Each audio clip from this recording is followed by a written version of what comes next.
Hey, what's happening, Roland? Well, today's Friday, and it's the time for the weekly update, and it's in July. And last month, the end of June, I had quite a good day because the very last day of June, I caught one of the biggest bass that I ever saw, and that 12-pound, 11-ounce bass. You saw that last week on my What's Happening, Roland thing. But the month of June was just an incredible month for me because I caught one great big giant bass on a buzzbait. It was the first one of the month, and it was 10 pounds 8 ounces. And the next bass I caught was a 7-pounder, and it broke the wire, but the line held on this thing, and it was a couple days after I caught the big one. But see, that one might have broke on the big one, and I might have lost it. But anyway, the wire broke. Okay, so that's one of the things that happens when you fish spinnerbaits and buzzbaits. You break baits and break lures, and you lose fish. Well, then the second big giant fish I caught flipping, another 10-pound 8-ounce bass, and I was in heavy hydrilla and heavy hyacinths. And I flipped in with one of my big flipping sticks, my big old favorite deal, with 65-pound braid, bam, big old giant bass. And that day I caught another couple big bass. But anyway, towards the end of the month, then I went down with a little bitty chatterbait. A big storm was coming up, and I told you the story. And I made the last cast of the day because I was worried about my grandfather had been killed by lightning, and I have a big phobia about lightning. And just about the last cast, boom, this 12-pound, 11-ounce bass hits at the rod tip. Well, that was the month of June. Here it is, the month of July. Well, I started off, and my wife has a condo over Fort Myers Beach. So for the 4th, this last weekend, the Saturday, Sunday, and Monday, we went down to the beach, to Fort Myers Beach, to spend the time and watch the fireworks on the 4th coming up on Monday.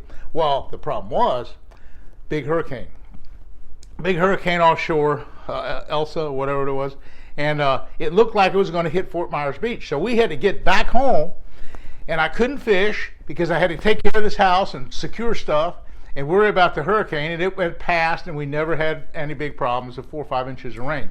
But while I was here, I got to thinking I might as well start working on tackle, because I got a lot of tackle in this tackle room. I got all these rods to work with. I got all these spinnerbait complements to work with. And what's a better way than to do some night fishing? Well, I went night fishing with Jerry Brousseau last week. We caught some 5 and 6 pounders, and we lost a couple more. And I got to thinking, Barry Maynard, my big buddy from Decatur, Alabama, Barry fishes a variety of spinnerbaits, and I'll just show you some of them, the ones that Barry sent me. Now he fishes up on that's one of Barry's right here. Number 5 Hildebrandt. The Hildebrandt blade is supposed to be the most revered blade. He has taken sandpaper, big old heavy duty sandpaper like this, and he's scuffed that gold. He's gone along and made it kind of a dull finish. He doesn't want that shiny finish at night, because he's fishing at night on the Tennessee River. He's caught an 11-pounder and a 10-pounder among some of the big fish. That's a 1/2-ounce spinnerbait. He runs a black skirt and a chartreuse, and he makes his own skirts. See, I have skirt making kits too. I got all the kits to make skirts, and I get all this material, and I can make this skirt with a little rubber band. I put it over there. But anyway, that one's one that Barry made. Well, here's one that I made this last week. It's about the same thing, and I weigh it on a big reloading scale. I get the exact weight, so it's exactly the same weight as Barry's one. I've dulled the blade. It's a number 5 Hildebrandt. It's an R-bend. I added a little bit more to mine. I took a little piece of this thread. It's for, tying flies and stuff. And I wrapped this thread around there and super glued it with super glue. I always carry super glue, my feel about super glue. And that makes that thing where the line won't come sliding down this way or sliding down this way. But it also, these things break. Just like this giant bass, it broke my spinnerbait right here. Well, see, that was an R-bend.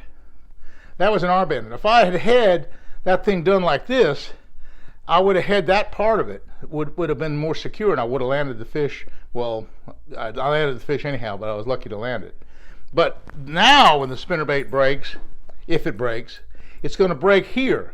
And you're going to have this part of it no matter what. And you're not going to ever lose that part of it. You're going to have the fish no matter what. So that's a bit of an improvement, I think.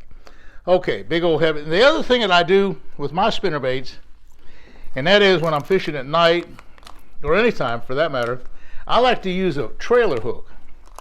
And there's all kinds of different trailer hooks. Here's a Bass Pro Shop trailer hook. That's a 2/0. Here's a 3/0. Here's a 2/0. I kind of prefer a 3/0. 3/0 makes it a big, big trailer hook. And here's what you end up with. Okay, now here's this is a black blade. I'm done. But I've taken this number 3 trailer hook and put on that skirt. And for a trailer, I got a pork chunk. There's a couple different pork chunks that you could use. Here's a standard pork chunk. And we call them pork chunks because years ago, Uncle Josh used to make a pork chunk. And about 20 years ago, they quit making pork chunks. Well, look, here's some old Uncle Josh. I got stuff for years and years. Here's the last year that they made a couple. They made that one, and that was 10 years ago, and I got some of those pork chunks. And here's one even before that. That's a Big Daddy. That's a bigger pork chunk than this one. And it's still in good shape. And then I still have dozens and dozens of the original pork chunks. So these are all pork chunks that are this is the number 1 jumbo pork chunk. That's a blue one. Anyway, I got maybe 30, 40 bottles of that. But what I did, I looked up on the internet and I found out here is I took some out of the bottles and I made up a super saturated brine solution. And it told me how to make a 25% super saturated brine solution. And what that does, being as saturated, I put them in these mason jars, and it's so good now. This will be preserved forever and ever and ever. Here is a pork chunk ready to fish. This probably originally was made 20 or 30 years ago, but it's been preserved properly in the proper solutions, and now I can use it. So I'll use these original pork chunks. And the reason why I use regular pork chunk, when the bass hit these pork chunks at night or in the day or whenever it is, it's softer and has more meat feeling. And I'm telling you, once they hit a pork chunk bait, they never drop it. They just really crunch down on it. They think it's a real thing. The rubber is all right. You can use the rubber, and that's fine. But the rubber has a different consistency. And we old-time pros, the old school guys like myself and Barry and I don't know how many other guys, we like these pork chunks. So I got pork chunks. I have a lifelong supply of them, a couple hundred of these big old pork chunks that I can use for bait. Now you can use these things over and over again. Once you take them off the hook, like if that were that pork chunk, I put it back in that solution and it's good for another day. The only time I'll lose one was when I lose the bait. Now there's brush piles and there's toothy fish that might cut your line. And there's all kind of ways you can lose the bait. And they even fall off the line. But anyway, that's my whole deal for that. Now, I have all the complements here for making spinnerbaits. Let me just explain what I have here. I take old baits. I take old spinnerbaits. I got a whole pile of them right here. Look at these things. Look at these. These are old spinnerbaits that I have that are just old. Okay? Now, I can take one. Let's just take one for example. I don't know. It could be any of these. And that's ½ ounce. I weigh it. Sure enough, it's a ½ ounce bait. Now it's all dirty looking, but as long as it's never really been used much, and so I looked at that wire and it's all in pretty good shape. Okay, I can now take my deal, and here's the thing. I turn my deal on. That's a butane torch. Okay, I can now take my powder coating. This is black powder coat. I can now take my thing and I can heat this up a little bit. Okay, heat it up. Boom, boom, boom, boom, boom, boom, boom. Well, I'm not going to do the whole thing. I don't have time. And I can dip this into the powder coat, and that makes it a powder coat, and then I end up with a finish like I've done here. That's one of my finishes that I did with the powder coat. It doesn't look like anything special, but it's a real hard finish. Powder coating is the toughest paint that you can get. Okay, and I get it all trimmed up, and that happens to be just a solid black skirt with a black blade, by the way. But I don't know, you powder coat the blade as well. Anyway, that's all the stuff I'm doing this week. I have all the Spro swivels and the offshore brand, and also I want to tell you something about swivels and things like that. They all have rated numbers. Like here is a little swivel from Bass Pro. It's the number 10 barrel swivel. It's rated at 30 pounds. That's 30 pounds of pressure. Okay, that's a lot. Here's another snap lock at 30 pounds. Here's a 40-pound snap. So when you look at your snaps and swivels, when you're making up lures, and always look at how many pound test it is. And here's a good example. Another project that I was doing this week was making Alabama rigs. Now you know the Alabama rig and what it does. It's a multi-hook thing. Here in the state of Florida, I can throw as many baits on it as I want. So what I'll do, because there's big fish here in Florida, this is one that I'm just making up right now. I slide these little snap, well, these are little, right here, they're little sleeves, and they go over this wire. It happens to be a 35 thousandths of an inch wire, and this is a 40 thousandth anyway. I slide it in and I crimp it in place. Now, this swivel here doesn't have to be very strong, because all you're supporting on that little swivel is just this little blade, and those little blades can fall off, and I got plenty of little blades. I got a whole bunch of blades right here. But the point is, some of these blades, I'm using a number 4 blade. Some of these are the old Roland Martin big bass spinnerbait I did with Blue Fox. Some of them are the ones from I don't know, I got all different. Here's one from Leverage spinnerbait. Yeah, Leverage spinnerbait had another one, number 4. But anyway, I got all these old spinnerbaits, and I save all the blades. I have boxes and this is a box of blades. That's a box of blades. We have hundreds and hundreds of blades. These are spinnerbait blades. That's spinnerbait blades, and then I also have all the complements of all the stuff I buy from Netcraft and all these different people and Hildebrandt. I get all these different components. Anyway, I got plenty of stuff. But when I put the hook on, there's 2 things you got to think about. You got to think about here in Florida, sometimes 2 bass hitting on these Alabama rigs, because you can use as many hooks as you want. You can use up to 10 hooks in the state of Florida to be legal. So this will only have 5 hooks on it, but I could have more hooks. I could have 10 hooks.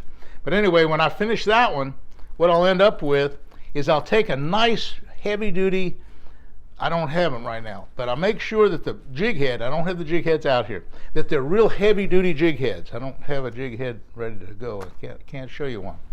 You don't want to use an Aberdeen hook. You don't want to use a light wire hook. You want to get a hook that's real solid and big and heavy and duty, that'll hold like a 5 or 6 pound bass on this side of the Alabama rig, and all of a sudden another big 5 or 6 pounder or 7 pounder gets on this side and they start pulling. You need a heavy hook. Well, that's kind of one of the things I'm doing right now, making up Alabama rigs, making up spinnerbaits, fixing rods, getting ready for a great day of night fishing. Now, speaking of night fishing, I showed you all my night stuff. Now here's my night fishing complement. Okay, one of the things that I found was another addition to my night fishing I didn't much talk about, were these whopper ploppers. Now, a whopper plopper sounds like a buzzbait, and it is a kind of a buzzbait thing, but the black ones seem to be awfully good. In addition to that, you heard me talking about the big musky jitterbugs. These are the big jitterbugs that I run at night. It's old school, but I've caught some big ones on it. Of course, I got some blade complements, those Hildebrandt blades. I got them laying around, and I got plenty of buzzbaits. Now, the buzzbait deal, I've even tried making some buzzbaits up with clackers. That's one I powder coated and did that, and so that's a clacker deal. That maybe works, but the buzzbait has been working pretty good. And one of the buzzbaits that I've been working with is called is this one right here. Okay, this is what they call Counter Strike. Now here's a Counter Strike all set up. It's got a double buzzer. It's got a 1/2 ounce head, black. I got a big old pork chunk on there, and I got a trailer hook. Now that is a good complement for 65 pound test braid at night for these big Florida bass. So that's kind of been what I'm doing. Between the buzzbait and these big spinnerbaits, like here these spinnerbaits that Barry sent me and the ones that I'm making up, that's been a good complement. Now, one thing I did with Jerry the other night, we were fishing with his new Roland system, and he's got that Pan Optics is the deal with Garmin. And Garmin has licensed, from what I understand, according to Jimmy Houston, Garmin has licensed Lowrance to use that technology. And so Lowrance now has a system that's almost identical, or at least the software is identical to the Garmin system, the Panoptic system that's been so successful. Anyway, Jerry's got one. And we'd go out there the other evening when we were night fishing just before it got dark, and we could take that transducer and that trolling motor, and we could swing it around out there in the dark, well, just about dark, and he'd say, "Look, I see some fish over there." And I took that spinnerbait right here, and I threw it right 3 different times. he'd say, there are the fish right there. And you'd see the spinnerbait coming in the water, and you'd see it come back, and you'd see the fish bite. And we caught some, 5-pound bass. They weren't monster bass. But that is the wave of the future, is fishing at night with spinnerbaits and buzzbaits with electronics as well. So anyway, I'm having a lot of fun making up lures and getting ready for a good summer of night fishing as well. So that's what's happening in my world, and I'll give you a good update next week. Next week, maybe I'll catch one of those big old 10-pounders. We'll see you again soon, and thanks for watching.